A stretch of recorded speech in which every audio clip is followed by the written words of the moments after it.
घुमंडिया। नीतीश कुमार से आज पूछा गया, प्रोफेसर साहब नीतीश कुमार से आज पूछा गया कि तेजस्वी जी नहीं आए हैं राज्यपाल के यहाँ पर, और उन्होंने कहा उन्हीं से पूछिए, हमें क्या पता। अब जो बयान उनका आया उसने भी वो तलखी दिखा दिया। आप क्यों तोड़ रहे थे उनकी पार्टी? वो चल दिए अपनी राह। नहीं, ये देखिए, इस बात में कोई सच्चाई नहीं है जो बोल रहे हैं। किसी से भी आप पूछिएगा तो ये साधारण बात तो वही है, साधारण जवाब तो वही है। हाँ। इसको आप क्यों लग रहे हैं? उस बात पे कोई सरकार टूटती है, बनती है क्या? जो सरकार अच्छे से चल रही है, जो सरकार बिहार के युवाओं के लिए काम कर रही है, जो सरकार जाति गणना करा के आबादी के हिसाब से हिस्सेदारी तय कर रही है, जो सरकार पूरे देश में समावेशी विकास का मॉडल तय करके दे रही है, आप करें कोई सरकार टूट रही है? ये सारी बातें जो सरकार नहीं टूट रही है, कह सकते हैं, लेकिन इसमें कोई सच्चाई नहीं है। सरकार नहीं टूट रही है, बिल्कुल नहीं टूट रही है। अच्छा, मतलब तेजस्वी जी और नीतीश जी साथ साथ हैं, साथ साथ हैं, एकदम साथ साथ है। वो आपको एकदम दिख भी रहा साथ है। साथ है बोलते हुए गला तो नहीं फंस रहा आपका? नहीं, आप चाहे कितना भी ऊंची आवाज में बोले या नीचे आवाज में बोले, प्रोफेसर साहब, सच्चाई तो सच्चाई है कि बिहार में महागठबंधन। मैं आपसे ऊंची आवाज में बात ही नहीं करती हूँ प्रोफेसर साहब, आप जानते हैं।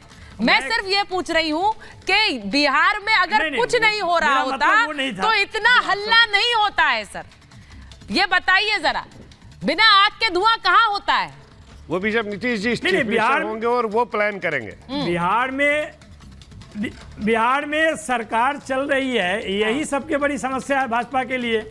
बिहार में नौकरी दिए जा रहे हैं, 70 दिन में 2,17,000 नौकरी दिए गए। सबसे बड़ी समस्या है तेजस्वी चीफ मिनिस्टर क्यों नहीं बन रहे? सबसे बड़ी समस्या वो है कि तेजस्वी चीफ मिनिस्टर क्यों नहीं बन रहे?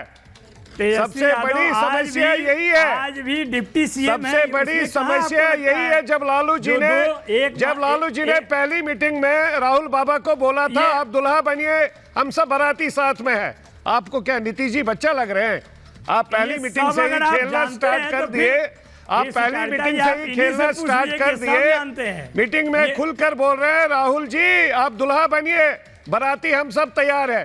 अच्छा, मैं एक बार बड़ी खबर और बता दूं नवल जी, आपकी पार्टी के वरिष्ठ नेता हैं शिवानंद तिवारी, उनका बयान आया है। वो कह रहे हैं नीतीश एनडीए में जाएंगे, हम इसकी कल्पना भी नहीं कर सकते, हम इसकी कल्पना भी नहीं कर सकते कि नीतीश एनडीए में जाएंगे। अब ऐसे समय में इस तरह के बयान एक दबाव बनाने के लिए भी दिए जाते हैं, क्योंकि अंदर खाने कुछ चल रहा है, ये सब जानते हैं। लेकिन बस शायद इंतजार इस बात का है कि वो ऐलान कब होगा, और ये भी कि नीतीश के घोर विरोधी है बीजेपी, ये भी कह रहे हैं शिवानंद तिवारी। अपने घोर विरोधियों के पास जाएंगे क्या नीतीश कुमार? यानी ये बयान दे देकर एक दबाव भी बनाने की कोशिश है। एक बार राजीव जी के पास वापस जाऊंगी। राजीव जी और कुंतल जी को ले लीजिए स्क्रीन पर। एक मिनट। राजीव जी बताइए, घोर विरोधी है बीजेपी आपकी, ये कह रहे हैं शिवानंद तिवारी। मुझे सिर्फ इस बात में दिलचस्पी है कि नीतीश कुमार क्या फिर से अगर जाएंगे बीजेपी के पास तो उसके पीछे कारण क्या है सर? कोई कह रहा है आरजेडी पार्टी तोड़ रही थी, कोई कह रहा है उन्हें पीएम नहीं बनाया इसलिए गुस्सा है वो, कोई कह रहा है कि उन्हें शायद एनडीए के साथ ही आगे भविष्य दिख रहा है। अब देखिए, सबसे पहली बात तो यह है कि हम इंडिया गठबंधन के साथ हैं। इंडिया गठबंधन को लेकर के जो भी मैंने बातें कही जी, वो इंडिया गठबंधन के भविष्य को बेहतर बनाने की दिशा, जो नीतीश कुमार जी ने संकेत दिए पार्टी की ओर से, जो बातें कांग्रेस नेतृत्व को कही गई, उसको मैंने दोहराया है। लेकिन इसका अर्थ ये नहीं है कि हम इंडिया ब्लॉक से बाहर हैं। हम इंडिया गठबंधन के साथ हैं। इंडिया गठबंधन के रचयिता, इसके सूत्रधार, इसके प्रमुख शिल्पकार नीतीश कुमार जी हैं, और बगैर उनके इंडिया गठबंधन की कल्पना भी नहीं की जा सकती है। इसीलिए ये पूरी तरह से एक हाइपोथेटिकल सिचुएशन है। इस पर अभी रिएक्ट करने का कोई मतलब नहीं है कि कल क्या होगा। मैंने आपको कहा हम इंडिया गठबंधन के साथ 2025 तक के लिए जनता का जनादेश है, और जनता से किए वायदों को हम पूरा करने का जनादेश इनके साथ नहीं था। कई बार बड़ी मुश्किल हो जाती है मंजे हुए प्रवक्ताओं के लिए भी, क्योंकि उनको ये एक तस्वीर दिखानी होती है जनता को कि सब कुछ ठीक है, लेकिन कुछ समय बाद जब वो तस्वीर बदलती है तो फिर वो बोलना जो बयान देने पड़ते हैं, फिर वो भी बड़े आराम से दे लेते हैं प्रवक्ता। ये भी मैं जानती हूँ, वो उन्हें कोई दिक्कत नहीं होती क्योंकि तस्वीर बदलती है, ये वो जान रहे हैं। मैं एक बार कुंतल जी आपसे पूछ लेती हूँ, आपने अभी कहा, आपने अभी जिस तरह का बयान दिया, मुझे तो हैरानी हो रही है कि आप नीतीश कुमार के लिए कह रहे हैं कि अभी हम बीजेपी अलग से सरकार बना सकती है, हमें नीतीश कुमार की जरूरत नहीं है। अभी तक क्या कहा गया आपको, क्या बोलना है कैमरे पर?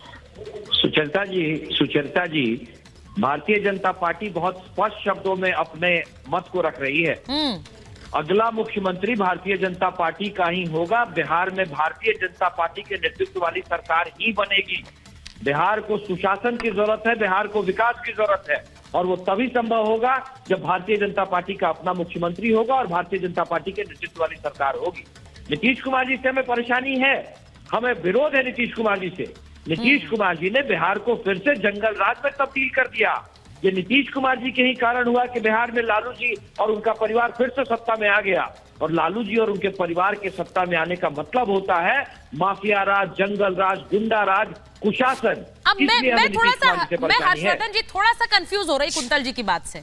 अब या तो ये पोस्चरिंग करने के लिए इन्हें कहा गया है, देखिए मैं सच बोल रही हूँ, या तो ये पोस्चरिंग बीजेपी को कहा गया है, नेताओं को, कि भाई कहिए जिससे दबाव पड़े नीतीश कुमार पर, सीएम वो नहीं बनेंगे, बीजेपी अपना सीएम चाहती है। या फिर अभी भी जो बात प्रोफेसर साहब कह रहे हैं उसमें कुछ दम है, नीतीश कुमार को आरजेडी बनाने की कोशिश कर रही, हो क्या रहा है भाई? देखिए सुचेता, पहली बात तो ये, और ये मैं कह रहा हूं तो कोई जो प्रवक्तागण लोग हैं वो नाराज न हो जी, इनमें से किसी के लिए अभी कुछ भी समझना लगभग असंभव है। जहां पर ये बातचीत हो रही, जिन लोगों के बीच में बातचीत हो रही है, उसमें किसी भी पार्टी, किसी पार्टी कह रहा हूं तो भारतीय जनता पार्टी, जनता दल यूनाइटेड, राष्ट्रीय जनता दल, क्योंकि यही तीनों पार्टियां हैं। कांग्रेस का या चिराग पासवान की पार्टी का तो इसमें बहुत कोई न प्ले है न उनको भूमिका है। इन तीनों पार्टियों को भी नहीं पता है, तो उनके प्रवक्ताओं को कहां से पता होगा? अगर पता होता तो क्या आपको लगता है कि सम्राट चौधरी जो भाजपा के अध्यक्ष हैं बिहार को, उनको असहज सवालों का सामना न करना पड़ता? क्या तेजस्वी यादव नीतीश कुमार के कार्यक्रम में न आते और बीच की दूरी दिखती और नीतीश कुमार इस तरह के बयान देते? क्या आपको लगता है कि नीतीश कुमार और तेजस्वी एक साथ अभी 2 मिनट के लिए एक साथ खड़े हों और कहें कि क्या फालतू की बात आप लोग सुबह चला रहे हैं, मीडिया वाले हंगामा कर रहे हैं, सूत्र खेल रहे हैं? किसी प्रवक्ता को कोई जानकारी नहीं है। इनके जिम्मे जितना काम है वो ईमानदारी से निभा रहे हैं। मुझे लगता है प्रवक्ता का ये काम होता है, और ऐसे कठिन समय में सचमुच लगता है कि हम लोग तो पत्रकार के तौर पर कोई भी टिप्पणी करते हैं तो चिंता नहीं होती। प्रवक्ताओं की हालत आप सोचिए, उनको खुद ही नहीं पता है कि अगले सेकंड उनको क्या बोलना है। लेकिन मैं एक टिप्पणी फिर से करूंगा कि बिहार की जनता के साथ ये मजाक हो रहा है, किसी तरफ जाए से सुनना पड़ता है। कुंतल जी यहाँ कहेंगे कि आप ये बोल रही हैं, हमने तो ऐसा कहा नहीं, प्रोफेसर साहब भी वहां नाराज हो जाएंगे